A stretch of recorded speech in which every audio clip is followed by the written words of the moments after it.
Hello, good evening. This is News Night. So this program is also live on DSTV channel 277. This is the last Wednesday of the year 2016. My name is Josephine Oppong-Yeboah. Coming up in the next 30 minutes, President John Dramani Mahama asked critics of his recent appointment of some public officers in office to leave it to conventions and legality.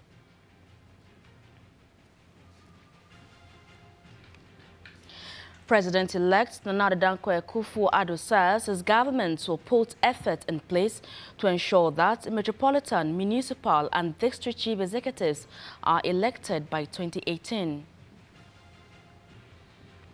The Ghana Police Service commissions a monument and observes a Memorial Day in honor of its fallen heroes.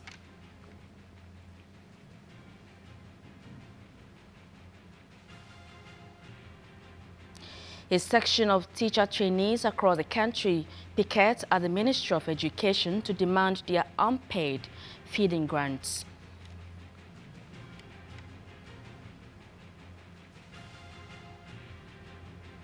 On international front, in a final plea outlining the outgoing Obama administration's vision for Middle East peace, John Kerry says a two-state solution to the Israel-Palestine conflict in jeopardy.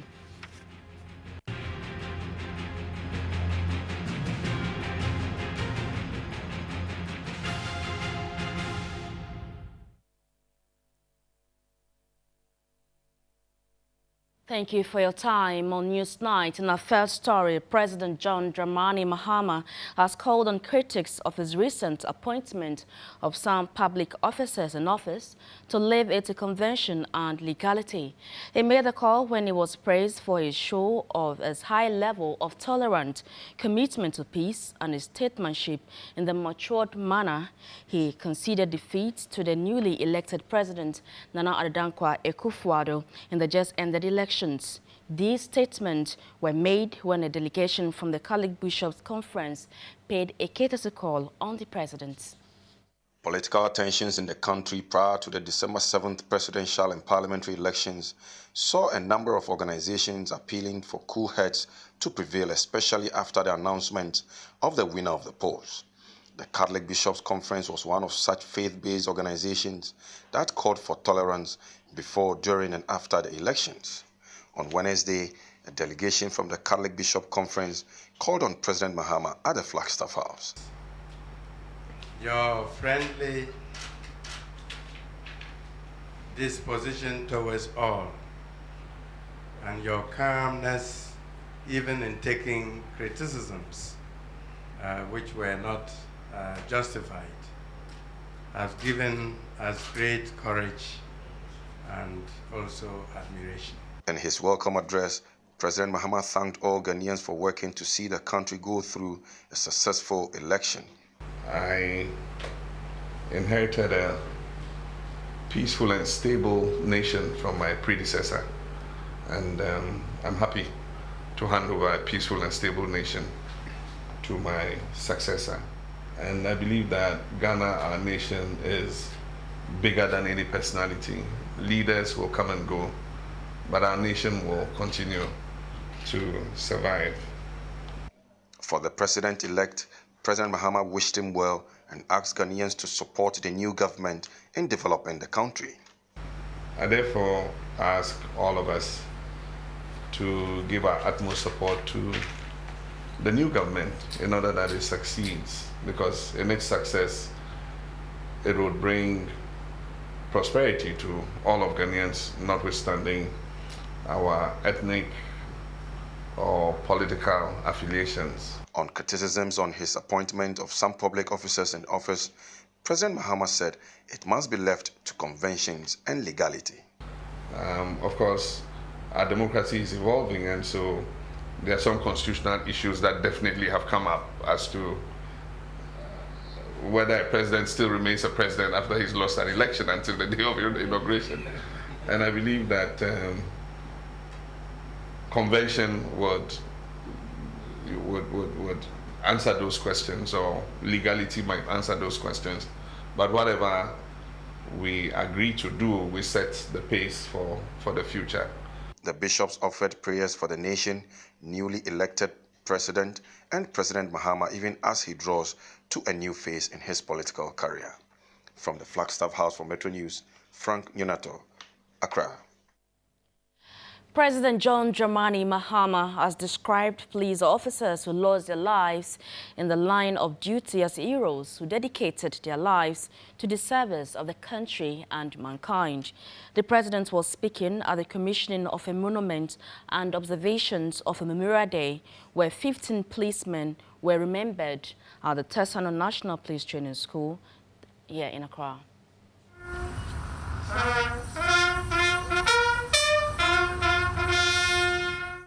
Over the last couple of years, successive police administrations have put in place numerous measures to institutionalize Police Memorial Day, to immortalize and eulogize the memory of fallen policemen during the line of their duties. On Wednesday, the second celebration of the Police Memorial Day was held to immortalize some 15 policemen. Addressing a cross-section of senior officers drawn from the Ghana Police Service and other sister security agencies, President Mahama described the fallen as heroes whose deaths must be remembered always. Today we are remembering and honoring the following: 1 Corporal Humphrey Lumon, 2 Corporal Prince Charles Akata, 3 Corporal Frank Komla Klu, 4 Constable Francis Amankwa, 5 Constable Jacob Segri Tabaliu, 6 Constable Wanda Covey, 7 Constable George Niko, and 8 Constable Emmanuel Achseku. As risky as their duties were, little did they know that they were departing their loved ones forever when they left home for work.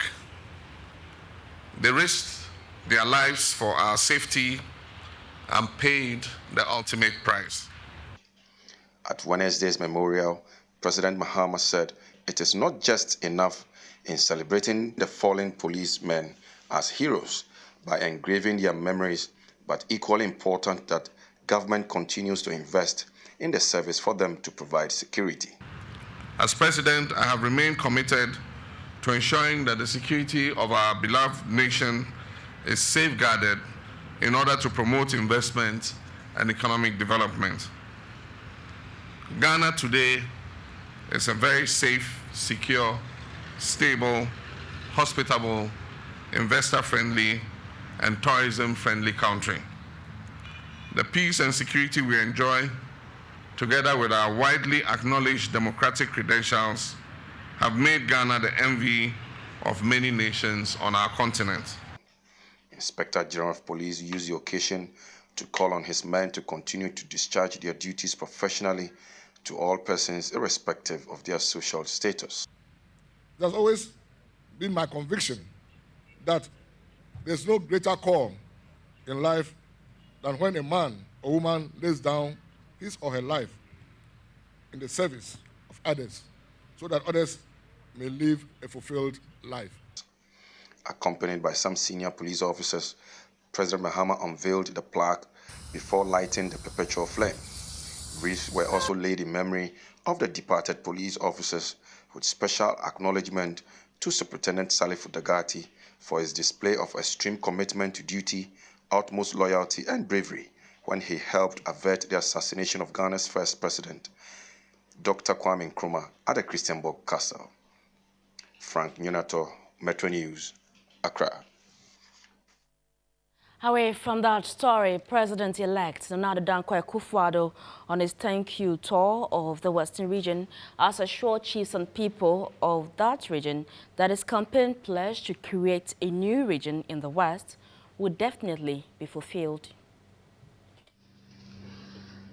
Addressing the Western Regional House of Chiefs, President-elect Nana Akufo-Addo underscored his government's commitment to fulfilling campaign promises made to the Western region, including the splitting of the region and the relocation of the headquarters of the Ghana National Petroleum Corporation, GNPC. Nana Dankwa Akufo-Addo reassured the people of the Western region that he will not fail them in any of his promises made to them, saying they were not platform or campaign talk.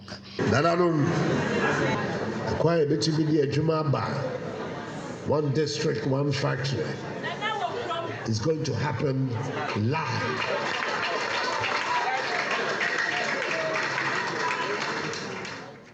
The important commitments that we have made, especially to you here in this region, are commitments that are going to be fulfilled. They were not platform or campaign talk. They were full commitments that we have made. We are going to relocate the headquarters of GNPC to this region. That commitment is high on the list of priorities of our government. He also talked about turning the Takoradi port into an industrial hub linked to the railway. Meanwhile, some NPP supporters in the Bono-Afo region are calling on Nana Dankwa Akufo-Addo not to consider giving any appointment to former Minister of Trade Ejay Darko, who worked under President Kufuor's administration. The supporters accused Ejay Darko of abandoning the party whilst in opposition, but now surfacing because the NPP has won the 2016 elections.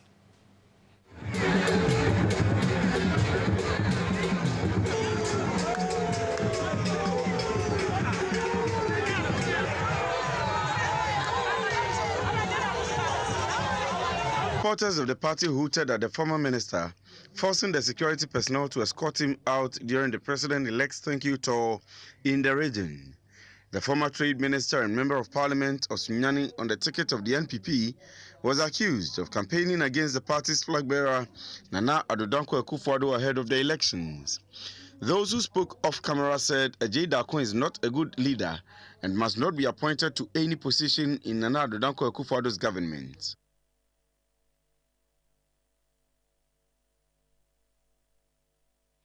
You're still watching News Night. Let's go for a breather. Please stay.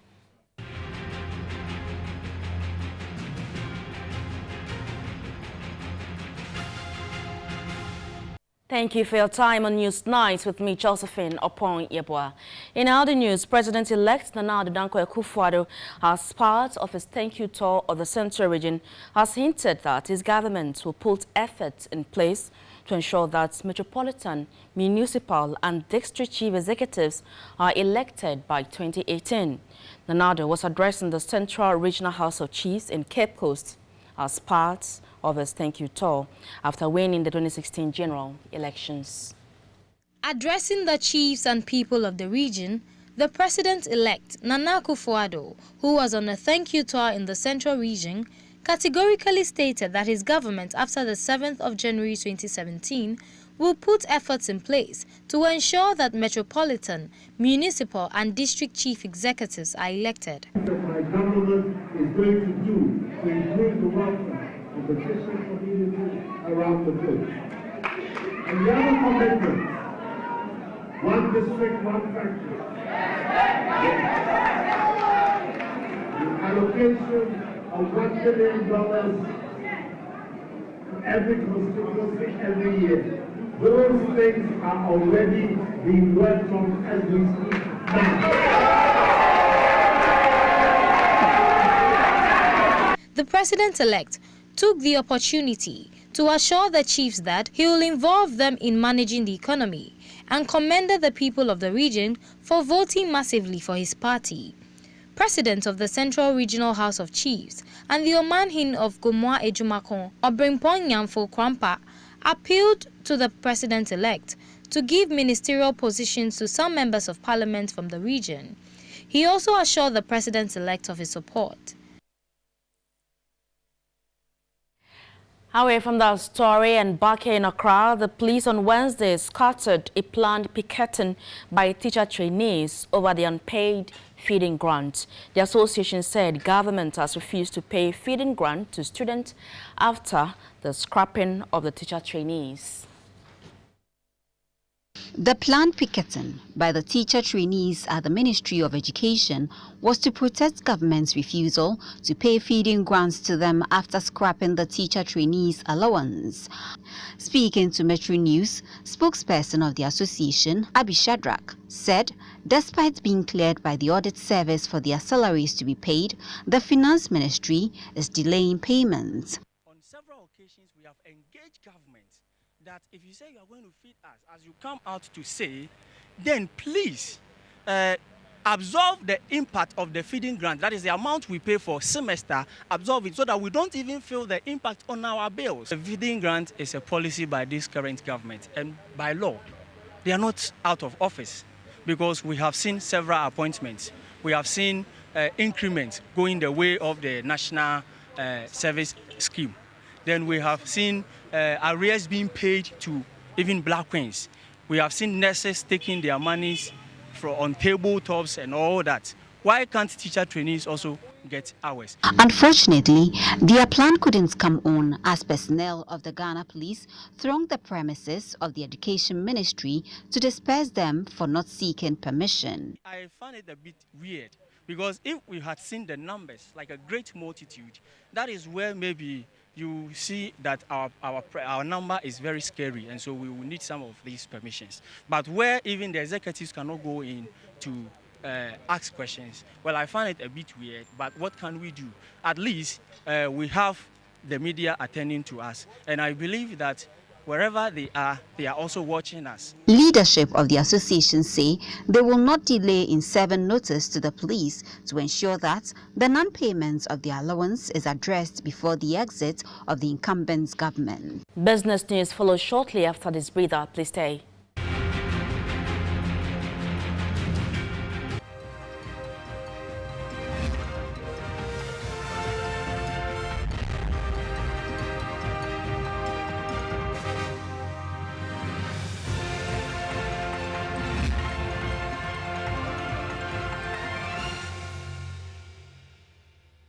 Time now for business news. Festive seasons like Christmas are often characterized by high patronage of goods and services, especially at various tourist sites. Few days after Christmas and days to the New Year, our business is still booming. Gabriel Budetogbo, as shown earlier, visited a number of relaxation centers and filed this report. Our first port of call was one of Ghana's finest beaches, the La Pleasure Beach Resort. Surprisingly, just a handful of persons were present. Gabriel Ni Otuankra had escaped from work to spend time with his family. I decided to take today off, come around with the family, the kids play around, ride horses, maybe swim. Oh, that is really fun today. Yeah, really, yeah. How are you wrapping it up before you go back home? He's not done with the swimming, so he'll get back there. I'll just get myself something to eat. Oh, really? You know how to swim? I can imagine. Business owners tell me sales are dropping just after the Christmas, but hoping 2017 would be good. It's been cool. Market has been going on well. During the festive season, people do buy, not like the normal days. Okay. So, market has been good. More cash for you, I can imagine. Abi, you know that. And then you're a member of the Shatter movement, Shatter Wale. For life. Oh, yeah. I can feel that. How about you? You were the one that warmly welcomed us as soon as we arrived. Yeah. Meaning business is booming for you. Yes, through this Christmas, but we know 2016 the market was not good. Okay. But we hope 2017 everything will be good for us. We sell well and gain money. A minute away from the Pleasure Beach is the La Bola Beach. This is a free site where many individuals without cash to pay gate fee at the Pleasure Beach head to as alternative. The situation was not different anyway. A reason attributed to the low turnout was the harmattan, which was visible at the time of our visit. Just when we were about leaving, Theophilus Anum arrived with his kids to relax.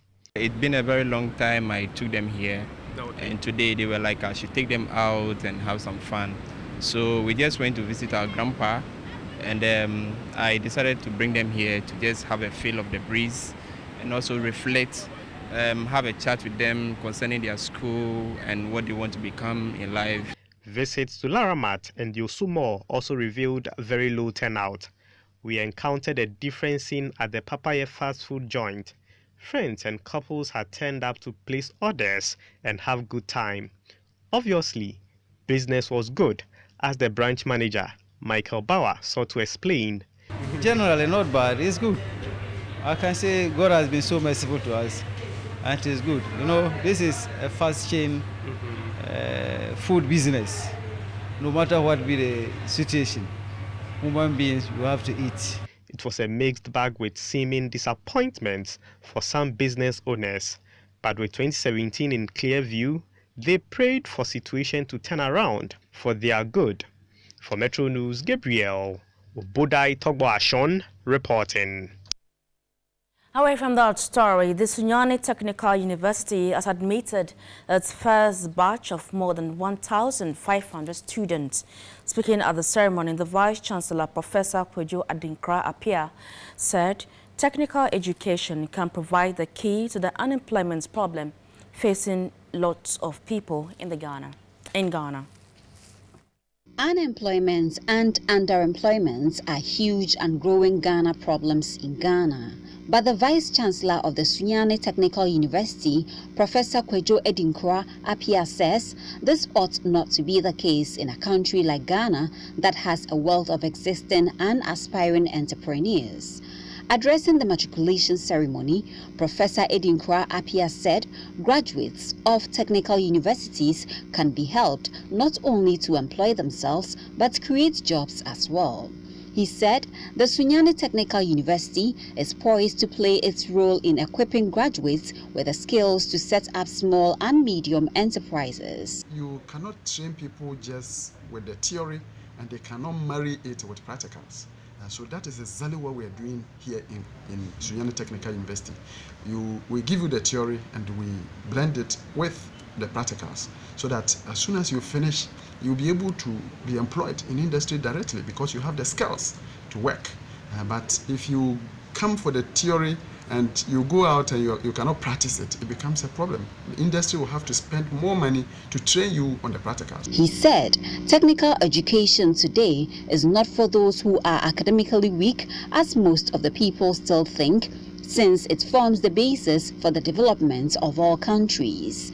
The Deputy Brong Ahafo Regional Minister, Justice Samuel Ejay, said the institution was upgraded to Technical University to enhance technical education and to develop the nation. More than 1,500 students were matriculated into the university. Akosi Adeyemo is standing by with sports news after this breather.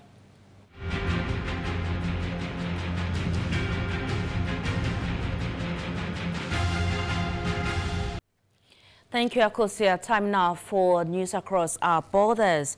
In a final plea outlining the outgoing Obama administration's vision for Middle East peace, John Kerry said with the current situation, a two-state solution to the Israel-Palestine conflict is in jeopardy. The U.S. Secretary of State made the remarks in Washington, D.C. on Wednesday, just hours after a senior member of the Israeli government called the planned speech pathetic. The comment is the latest in a bitter exchange following the U.S. refusal to veto a UN Security Council resolution last week that called on Israel to halt all settlement activity in the occupied West Bank and East Jerusalem. And this is where we draw the curtains on News Night, but I'll see you again at 10 p.m. for the late edition of the news. My name is Josephine Oppong-Yeboah. Thanks a bunch for watching. Good evening.